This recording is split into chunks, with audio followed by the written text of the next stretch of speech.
Hello friends, good morning. Welcome back to my channel Shivani blogs. আশা করছি সবাই ভালো আছো। তোমাদের ভালোবাসা এবং আশীর্বাদে আমিও খুব ভালো আছি। তো যাই হোক, এখন প্রায় 9:30 বাজে। এখন থেকে ভিডিওটা স্টার্ট করছি। পুরো ভিডিওটা দেখার সবাইকে অনুরোধ রইল। তো যাই হোক, খেতে বসে পড়েছি সকাল সকাল। মা আজকে কী রান্না করেছে তোমাদের সাথে সবটা শেয়ার করছি।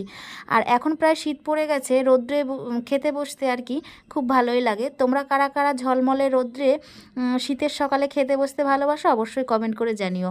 তো যাই হোক, আজকে মা রান্না করেছিল উচ্ছে দিয়ে আলু দিয়ে ভাজা আর ফুলকপি দিয়ে আলু দিয়ে রুই মাছ দিয়ে। সকালবেলায় খাওয়া দাওয়া সেরে বেরিয়ে পড়লাম একটু চিকেন আনতে। তো 2-3 দিন আগে হয়তো চিকেন খেয়েছিলাম, কিন্তু আজকে আবার একটু মন চাইছে চিকেন খেতে। তো তার জন্য বেরিয়ে পড়েছি ব্যাগ হাতে। তো চলো চিকেন সেন্টারে যাওয়া যাক। চিকেন সেন্টারে তো এসে পড়েছি। 1 কিলোর বেশি চিকেনটা নিয়ে নিলাম। আর আমি হচ্ছে চিকেন প্রেমী। আমার মতো কে কে চিকেন খেতে ভালোবাসো অবশ্যই কমেন্ট করে বলো। কিন্তু 2-3 দিন যেই হয়ে যায় মনে হয় যেন অনেক দিন খাইনি। নিয়ে গেছিলাম খালি ব্যাগ, নিয়ে আসলাম ভরা ব্যাগ। তো ব্যাগের মধ্যে আছে চিকেন। তো বাড়ি গিয়ে তো রান্না করব। পুরো সবাই ভিডিওটা দেখতে থাকো। আরে দেখো, এই পাশে একটা মাঠ আছে, এটা হচ্ছে গাঁদা ফুল ক্ষেত। ফুলগুলো এখন রোদ্রের জন্য দেখা যাচ্ছে না, তো খুবই সুন্দর ফুটেছে। দেখো কি আর বলবো, আমার মা, আমি গেছিলাম মাংস আনতে, তোমরা তো দেখতেই পাচ্ছ। তার আগে দেখো আমি বাড়ি এসে দেখি এখন ওই দেখো ব্যাগের থেকে বাজারটা এখনও খুলিনি।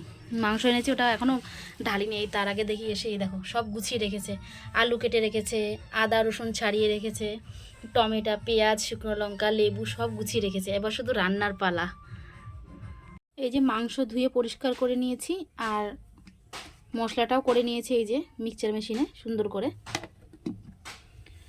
আর এদিকে কড়াই বসিয়ে দিয়েছি, এখন রান্না করব। কড়াই তো গরম হয়ে গেছে, এবার তেল দিয়ে দেব, দিয়ে মাংসটা আলুটা ভেজে নেব।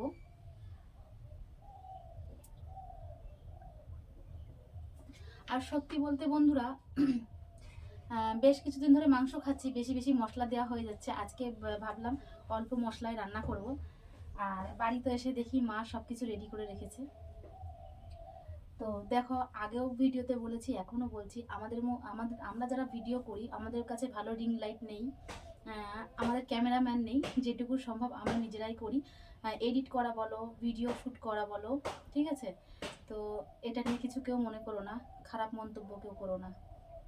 তেলটা গরম হয়ে গেছে, এবার আলুগুলো দিয়ে দেব।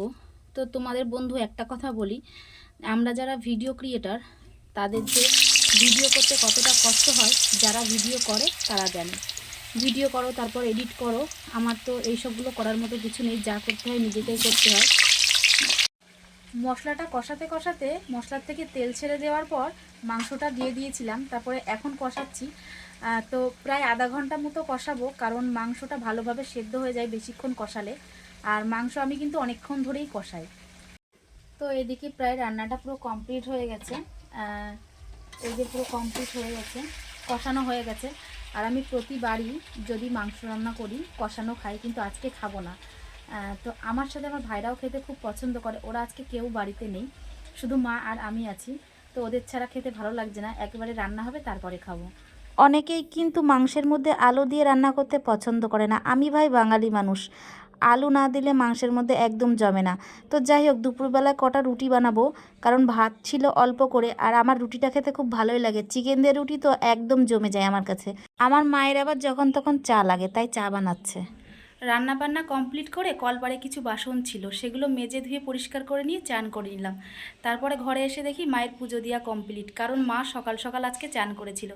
তো বাড়ির কাজগুলো আমরা কিন্তু মা মেয়ে দুজনে ভাগ করে করি।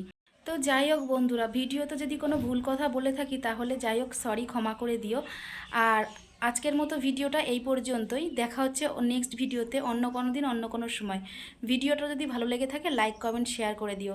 আর যারা আমার চ্যানেলে নতুন তাদেরকে বলছি, চ্যানেলটাকে সাবস্ক্রাইব করে পাশে থেকো। সবাই ভালো থেকো, সুস্থ থেকো। টাটা।